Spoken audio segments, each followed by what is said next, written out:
Salve galera, aqui é o Dimitri e vocês estão no canal Nerdocracia. E é o seguinte, este é o segundo vídeo nesse formato, né? Que a gente tô tentando mudar um pouquinho o formato dos vídeos do canal. O primeiro vídeo que eu fiz nesse formato foi os vilões que estavam certos até irem longe demais, né?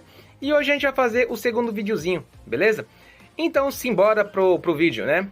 E assim, numa realidade onde a cultura nerd corre perigo, existem memórias que estão sendo apagadas e heróis que estão sendo esquecidos pelo tempo. E diante disso, surge uma ameaça sombria. Obliver, o devorador de nostalgia. Deu um pigarro aqui na garganta, né? Obliver, o devorador de nostalgia e seus apagadores. Os inimigos de tudo que marcou gerações, né? E assim, mas quando a esperança parecia perdida, surgiu um guerreiro que se levanta, vestido de poder, guiado pela coragem, movido pela paixão nerd, Dimitri, e ao seu lado, os lendários guardiões nerdocratas. E você pode fazer parte dessa batalha, pode fazer a diferença nessa batalha. Venha se tornar um guardião nerdocrata, se inscrevendo, deixando aquele like para fortalecer a ordem. Só que hoje, o Obliver, ele escolheu atacar o vídeo errado. Hoje nós vamos salvar um herói clássico do esquecimento. É o nosso amado Chapolin Colorado, o super-herói imperfeito, porém humano.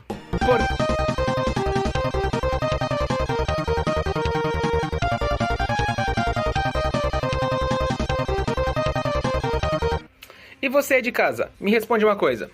Na sua opinião, o que é que faz um herói? O que faz alguém ser um herói? É a força? Seria o dinheiro? Seria o poder? Seria a tecnologia? Seria nascer especial? Ou seria vir de outro planeta? Né? Porque se for assim, cara, um sujeito baixinho é baixo, medroso, atrapalhado, armado com uma marreta de brinquedo, né? Jamais deveria entrar nessa conversa, né? Mas mesmo assim, ele entrou e marcou gerações. E hoje eu vou falar de um personagem que muita gente lembra pela piada, mas poucas pessoas entendem a genialidade que é o Chapolin Colorado, né? E talvez o herói mais humano já criado pela televisão, para a televisão, quer dizer, o herói mais humano criado para a televisão. E se liga nesse vídeo até o final, porque no final você vai descobrir que o Chapolin tem mais a ensinar sobre a coragem do que muito blockbuster moderno que a gente tem hoje aí, né? Então, simbora!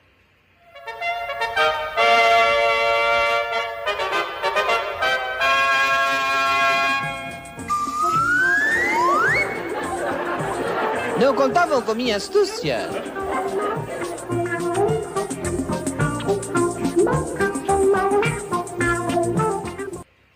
E assim, desde muito cedo, a cultura pop, ela vende aquela imagem clara de heroísmo.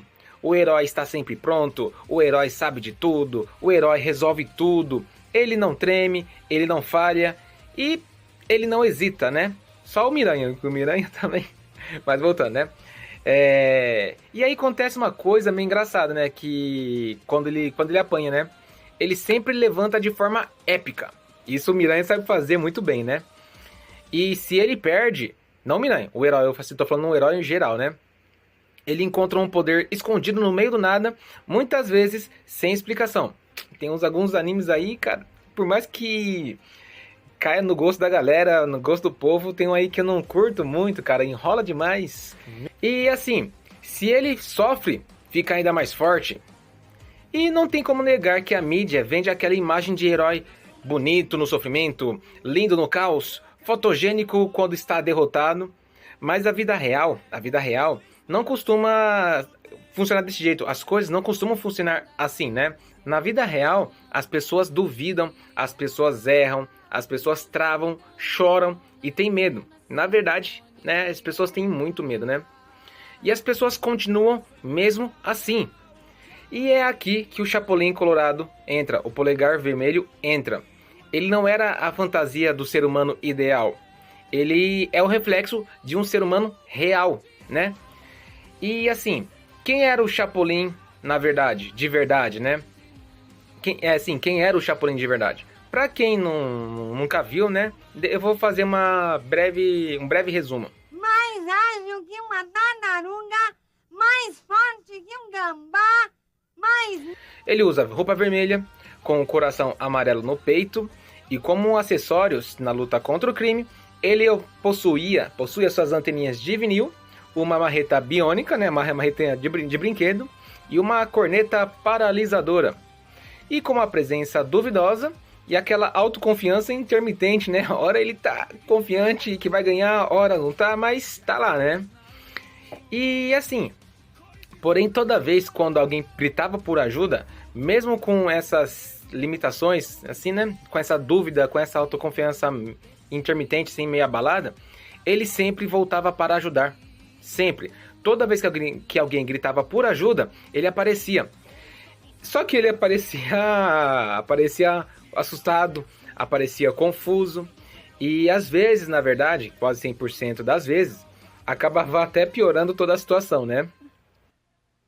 Oh, e agora quem poderá me defender? Me. O Chap... Ah, não, muito obrigada. Why not? Eu prefiro o que é nosso. Eu. É o Chapolin Colorado! E, na maioria das vezes, ele acabava até sendo enganado. E também, como praxe, né?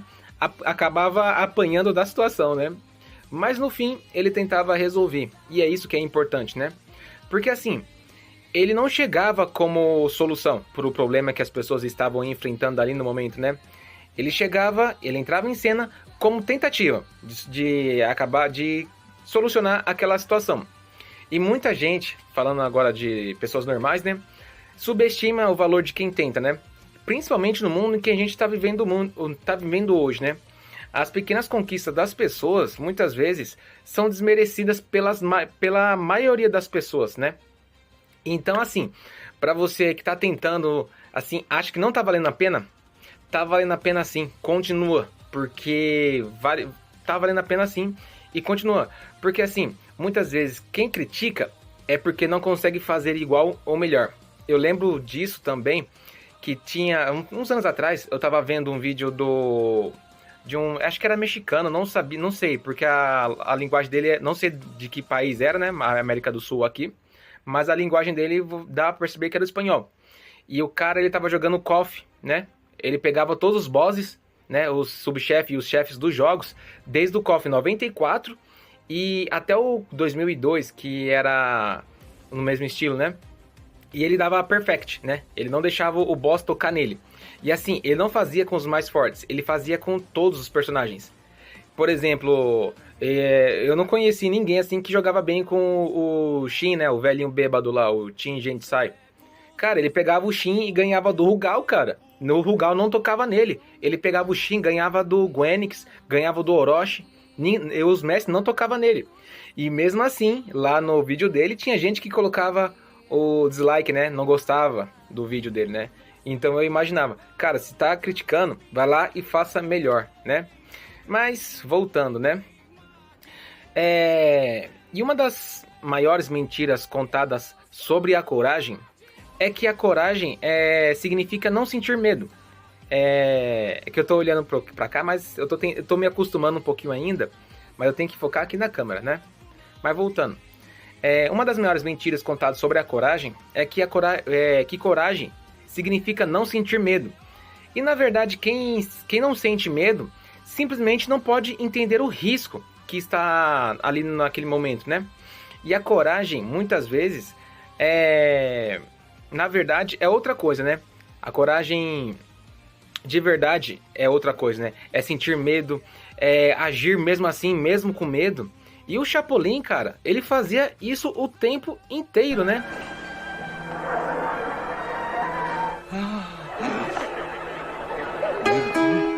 Né? Ele tremia, ele corria, ele se escondia. Na verdade, ele passava a maior parte do tempo se escondendo, né? E muitas vezes ele pensava em desistir, né? Eu acho comédia o jeito que ele contava, né? Tipo, vamos lá, e 2. Cara, eu choro com o Chapolin, muito bom, né? mas quando ele percebia que realmente alguém dependia dele, ele simplesmente voltava. Ele voltava para poder ajudar a pessoa, né? E na verdade, isso é profundamente humano, né? Quantas vezes você já teve medo de mudar de vida? Quantas vezes a gente já teve medo de comer algo novo, né? E também, quantas vezes eu tivemos medo de fracassar, né? Pô, mano, cara, e tá tudo bem, né? Porque todo mundo tem esses medos, né? Todo mundo tem o medo de falar em público. Cara, é normal esse tipo de coisa, né? E assim, a diferença, ela tá... quase nunca tá em não sentir medo. A diferença está em seguir em frente, apesar do medo, né? E o Chapolin nos ensinava isso rindo. Ora ele ria do vilão que ele estava enfrentando, tipo assim, o Alma Negra, o Tripa Seca, cara, muito bom. Mano, eu lembro do Alma Negra, ele matou o Mar Morto, mano. Ele também era zica demais, mano. Porque já é Mar Morto. Você conhece o Mar Morto? Claro. Eu o matei. E assim, o Chapolin, ele fazia isso, ele nos ensinava rindo tanto do vilão quanto a gente rindo dele, né, cara? Então era uma coisa muito boa de se ver, né? E assim, enquanto muitos heróis são especiais por origem, tem aquelas narrativas lindas de como aconteceu a motivação para ele ser super-herói. O Chapolin, ele era especial por escolha. Ele foi lá e falou, eu sou, eu vou, né? E ele não tinha super força, ele não tinha uma fortuna incrível para adquirir um arsenal incrível. E consequentemente, né? Ele não tinha uma armadura tecnológica, né? E também não tinha aquele destino profético. Ele nasceu com um poder tal, ele vai... Não, ele não tinha o poder, esse destino profético, né? E na verdade, ele não tinha o você é o escolhido, né? Ele só possuía apenas o senso moral e a disposição. Eu acho que eu tô falando um pouquinho rápido demais, né? Mas eu vou tentar falar um pouquinho mais devagar, né? Eu falo muito rápido, né? E assim, como eu falei, né? Ele possuía apenas o senso moral e a disposição, né? E isso acaba destruindo muitas ideias, né? Perigosas que as grandes produções hollywoodianas vendem, né? De que só pessoas extraordinárias são capazes de mudar alguma coisa. E é aqui que o nosso amado Polegar Vermelho entra em cena e mostra para o mundo que não é apenas as pessoas extraordinárias que mudam o mundo. Olha só, acabei de pensar uma coisa, né? Que isso significa, então, que tanto eu quanto você também podemos mudar o mundo, né? Quem sabe um dia, né? E assim, no decorrer da história da humanidade, a gente já viu que muita coisa no mundo melhora por causa de gente que decidiu agir. Gente que aparece e que ajuda e acaba assumindo as responsabilidades que ninguém quer assumir, né? E assim, muitas vezes são pessoas comuns, E muitas vezes são pessoas comuns, gente sem capa, sem aquela trilha sonora incrível de fundo e sem os milhões no banco, né? Na verdade, ultimamente, né? A gente vem tendo muitas notícias de pessoas incríveis que fizeram uma grande diferença em algumas tragédias, né? Que infelizmente aconteceu. E a gente tem que aplaudir de pé essas pessoas sem capa, né? E assim, tem aquele humor como arma inteligente, né? Muita gente que trata o Polegar Vermelho como uma comédia de gênero menor, né? Tá chamando o Chapolin. Alô? Alô, o Dr. Zurita está? Aqui não. Mas como não? Por favor, não diga mentiras, é urgente. Aguarde um momento. Escuta, eu não quero nem saber se já tem outra pessoa aí. Você pode dizer que eu quero falar com o Dr. Zurita. E se ele não atender, eu arrebento a sua cara, tá bom? O quê? Um momentinho. Olha, o cara tá me ameaçando. Mande-o pro inferno, ora. Sim, tá bom. Alô? Pronto? Por que não vai pro inferno, hein? O que na verdade acaba sendo um erro clássico, né? Porque o humor, ele exige precisão. Que nem, por exemplo, a gente tem um humor aí da década de 90, é diferente do humor da década de 2000, diferente do humor da década de 2010 e é diferente do humor de hoje, né? Eu tenho certeza que tem coisas que a gente assistia antigamente que a gente da minha idade achava engraçado. Hoje a garotada não vai mais achar engraçado, né? E assim, o humor, como falei, ele precisa de precisão, ele precisa de time, ele precisa de ritmo, ele precisa de texto, ele precisa de leitura social, né? E observação humana também, né? E o que acontece? O Chapolin, ele usava tudo isso perfeitamente, né? E o que acontecia? A arrogância virava piada, o abuso do poder virava piada, a covardia escondida dos valentões virava piada, a falsa autoridade também virava piada, e assim, o mais brilhante de tudo, que o próprio herói também virava piada. Cara, é muito bom. Assim, o próprio herói também virava piada. Eu choro de dar risada, vocês devem ter visto já um vídeo na internet, onde tá o Chapolin e o Alma Negra, né? Eu acho que um deles batizou a bebida do outro, aí eles ficam trocando de lado a bebida, e fala, olha lá, aí passa assim e troca a bebida, olha lá, tchau, aí troca a bebida. Mano, é muito, muito comédia esse episódio também. Agora vamos brindar? É claro, claro, claro. Olha um tubarão, passou pela janela. E assim, como eu falei, o mais brilhante de tudo, que o próprio herói, ele acaba virando piada, né? E isso impede aquela idolatria cega. Tipo assim, pô, mano, esse herói é zica demais, então ele é perfeito, não tem falhas. Pelo fato dele mesmo virar piada, é que isso funcionava perfeitamente. E era o que o personagem... assim, a ideia, né? Era o que vendia o personagem, era o que vendia o herói, né? E assim, esse personagem, ele nunca o principal, né? Ele nunca se colocava acima do público, né? E sim, ele tava sempre ali no mesmo nível do público, né? Errando junto, o público, assim que eu digo, o ser humano normal, né? O ser humano imperfeito, né? Ele tava ali errando junto, pensei que entrou uma barata, não entrou não. Errando junto, aprendendo junto, caindo junto, né? E isso gera o carinho real da população. Isso que trazia isso para mais perto dos fãs, né? Sem contar que era muito engraçado, né? E por que o Brasil abraçou o super-herói, o Polegar Vermelho, né? Como família? Aqui no Brasil, o Chapolin não só virou sucesso, né? Como também memória afetiva, né? Porque aqui a gente conhece certas energias, tipo improviso, a criatividade, levar o humor para tempos difíceis, né? Que não tá fácil para ninguém, né? E também transformar aquela limitação em solução. Transformar a nossa limitação em solução com aquela principal e mais letal arma do brasileiro. Rir para não quebrar, né? O famoso rir para não chorar, né? Você sabe de uma coisa? Eu queria celebrar meu aniversário em fevereiro e não vou poder fazer isso. Por quê? Porque nasci em setembro. E o Chapolin, no seu melhor estilo brazuca de ser, resolvia esses problemas sem glamour, na insistência, no carisma, na gambiarra emocional e naquela velha boa intenção, né? Ou seja, ele é um brazuca nato, né? Só faltou patentear, né? E assim, com esse estilo único de ser, ele atravessou décadas, né? Pais mostraram para os filhos mostraram para os seus filhos, que no caso são os netos dos pais, que são as vós, e uma coisa assim, né? É uma coisa desse jeito.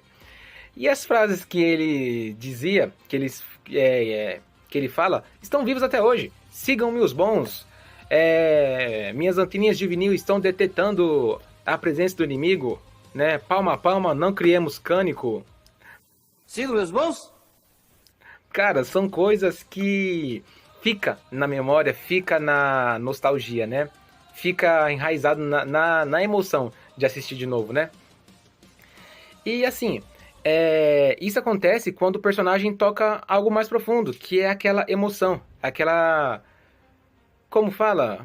A vontade, assim, de estar perto do pessoal, né? E o que muitos filmes caros hoje em dia fazem e ainda erram, né? É que hoje, felizmente, né, ou infelizmente, existe uma obsessão por escala. mais efeitos, mais universos, mais destruição, mais cenas para trailer. E na verdade isso acaba, a gente acaba até assistindo as melhores cenas dos filmes nos trailers, né? E quando a gente vai ver o filme mesmo não tem muita novidade, que a gente já viu o principal, né? E tudo isso acaba deixando a produção com pouca alma, né? Na verdade, assim, eu vou falar uma coisa que eu lembro, né? Da primeira vez que eu assisti o final do Homem-Aranha de 94, aquele espetacular Homem-Aranha de 94. E assim, eles conseguiram implantar a ideia de multiverso antes da ideia do multiverso, né?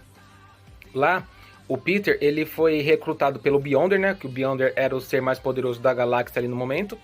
E o Beyonder recrutou ele para uma guerra secretas, né? E nisso, ele podia levar outros heróis com ele. Tanto que ele levou o Quarteto Fantástico, levou o Capitão América e a Tempestade. E não me lembro de outro herói que ele levou, né? E ele podia escolher até seis, ó. Tô falando errado. 6 heróis para poder estar junto com ele. E do outro lado, ia ter vilões. Ia ter o Doom, ia ter o Lagarto, o Octopus, né? E não lembro todos os vilões que estavam lá. E eles iam fazer uma guerra lá. Enfim, não vou falar, mas assistam, né? Aí depois disso, veio a verdadeira prova. O Beyonder falou que era só um teste, né? Porque a verdadeira prova para o Peter, para o Homem-Aranha, viria depois disso. E nisso, o que acontece? Tem uma parte lá que ele coloca vários Homens-Aranhas de realidades diferentes para lutar contra... Eu não lembro muito bem, tô falhando a memória, né? E lá tinha vários Peters, de diferentes realidades. Tinha um Peter também que não tinha poderes, né? Tanto que tinha um mundo que o Peter era apenas um personagem de quadrinho, né? E o Stan Lee que desenhava ele, tanto que o Stan Lee tá no desenho. E o Peter da nossa Terra, no caso, ele aparece lá e até dá uma carona para o Stan Lee, né? Na teia, né? E também tem um episódio da Liga da Justiça. Não lembro o nome do episódio, mas é basicamente assim. Também não vou falar tudo, só vou falar um pouco da sinopse. Em uma outra terra, o Luthor mandou o Flash de arrasta, né? Aí o Superman ficou revoltado, junto com os outros membros. Lá eles se tornaram os Lords da Justiça. Eles começaram a governar com mão de ferro. Tipo assim, você questionou, você vai ser lobotomizado e vai ser jogado para pro esquecimento. Se não for de arrasta, né? E assim, tinha a versão da Liga da Justiça da outra realidade e o da nossa realidade. E eles fizeram muito bem essa história de multiverso, né? Só que aqui, o que acontece? Hoje, né? Tudo que tem que colocar o multiverso no meio. Lógico que é uma forma de aproveitar o máximo da vibe, do hype, né? Que tá acontecendo. Mas, de alguma forma, chega uma hora que acaba até exagerando, né? Mas, enfim... voltando, né? De certa forma, acaba criando coisas com pouca identidade, né? Com pouca simplicidade sincera, né? E o Chapolin, ele provou que tudo isso, né? Provou ao contrário ele provou que com poucos recursos é possível criar algo eterno, né? Porque o público, ele não só lembra do que viu, mas se lembra, sim, também do que sentiu, né? E o sentimento nenhum nasce de orçamento, né? Ele, na verdade, nasce de verdades, né? E, assim, as décadas passaram, as modas mudaram, os heróis surgiram, heróis desapareceram, né? Mas um homem pequeno, vestido de vermelho, inseguro e persistente, permaneceu. Ele tá aí até hoje, né? Eu! O Chapolin Colorado! Não contavam com minha astúcia? Porque assim, o grande Roberto Gomes Bolanhos entendeu uma verdade rara, que muitas pessoas, né, não entendeu. Ele entendeu que as pessoas precisam acreditar, não precisam. Ele entendeu que as pessoas não precisam acreditar em perfeição. Elas precisam acreditar em possibilidades, né? Precisam acreditar que alguém comum também pode ser valente. Que quando alguém falho também tá com medo, tá indeciso do que fazer, ele também pode ajudar, né? E que alguém assustado também pode vencer, né? E talvez o maior poder do Chapolin Colorado nunca tenha sido a marreta, nem a corneta, nem as suas anteninhas de vinil, né? Um dos maiores poderes que ele tenha tido, né? Talvez foi mostrar, quer dizer, talvez não, né? Foi mostrar para o mundo que coragem também gagueja, né? Que nem tô fazendo aqui agora, coragem também gagueja. São poucas as pessoas que têm, assim, coragem de aparecer ao público, né? Que coragem também gagueja, que coragem também treme, que coragem também erra, que eu já errei pra caramba aqui no vídeo, né? Mas assim, sigam-me os bons, né? As minhas anteninhas de vinil estão detectando as presenças do inimigo. Calma, calma, não criemos cânico. Palma, palma, não criemos cânico, né? E assim, se você curtiu esse novo formato de vídeos daqui do canal Nerdiocracia, comenta aqui embaixo, né? Aqui embaixo. Qual o herói, qual outro personagem que você quer que traga aqui, né? E, assim, se o Chapolin, ele era mais profundo do que parecia, né? E, novamente, sim, se vocês quiserem que eu traga outro personagem, pode falar, né? E não esqueça de deixar o seu like, se inscrever no canal pra gente continuar, né? Venha se tornar um guardião nerdiocrata ao lado do Dimitri e os guardiões nerdiocratas, né? E até a próxima, galera. Valeu!